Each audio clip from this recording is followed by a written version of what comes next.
He'd definitely be calling me a sook right now, that's for sure. I'm deeply honoured to have been asked by Philip's family to speak today. I'm humbled to be in the presence of you, his family, his friends, and his community. He was so proud of Maxwell, and it's easy to see why today. Taken from the game, his family and loved ones, at the age of just 25, he left the mark on our game that needs no embellishment. I don't know about you, but I keep looking for him. I know it's crazy, but I expect any minute to take a call from him, or to see his face pop around the corner. Is this what we call the Spirit? If so, then his Spirit is still with me, and I hope it never leaves. I walked to the middle of the SCG on Thursday night.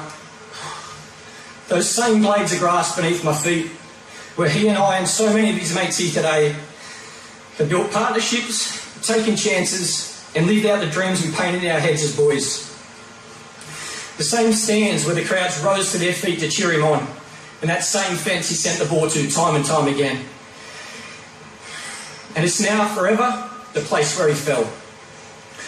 I stood there at the wicket, I kneeled down and touched the grass. I swear he was with me, picking me up off my feet to check if I was okay, telling me we just needed to dig in and get through to tea, telling me off for that loose shot I played, chatting about what movie we might watch that night, and then passing on a useless fact about cows. And I could see him swagger back to the other end, grin at the bowler, and call me through for a run with such a booming voice, a bloke in the car park would hear it. The heart of a man who lived his life for this wonderful game we play, and whose soul enriched not just our sport, but all of our lives. Is this what Indigenous Australians believe about a person's spirit being connected with the land upon which they walk?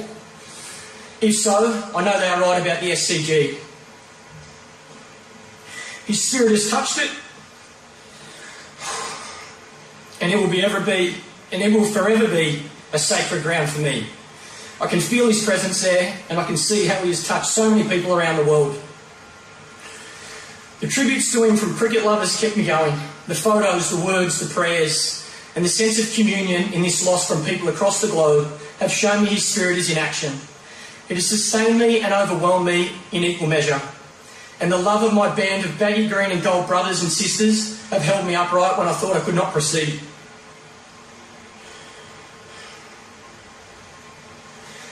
His spirit has brought us closer together, something I know must be him at work, because it's so consistent with how he played and lived. He always wanted to bring people together, and he always wanted to celebrate his love for the game and his people. Is this what we call the spirit of cricket? From a little girl in Karachi holding a candlelight tribute to masters of the game like Tendulkar, Warne and Lara, showing their grief to the world. The spirit of cricket binds us all together. We feel it in the thrill of a cover drive or the taking of a screamer at gully, whether by a 12-year-old boy in Worcester or by Brennan McCullum in Dubai. It's in the brilliant 105-wicket haul, just as significant to the players in a Western Suburbs club game as it is in a test match. The bonds that lead to cricketers from around the world putting their bats out, that saw people who didn't even know Phillip lay flowers at the gates of Lords, and that brought every cricketing nation on earth to make its own heartfelt tribute. The bonds that saw players old and new rush to his bedside from wherever they heard the news to say their prayers and farewells. This is what makes our game the greatest game in the world. Phillip's spirit, which is now part of our game forever, will act as a custodian of the sport we all love. We must listen to it, we must cherish it, we must learn from it. We must dig in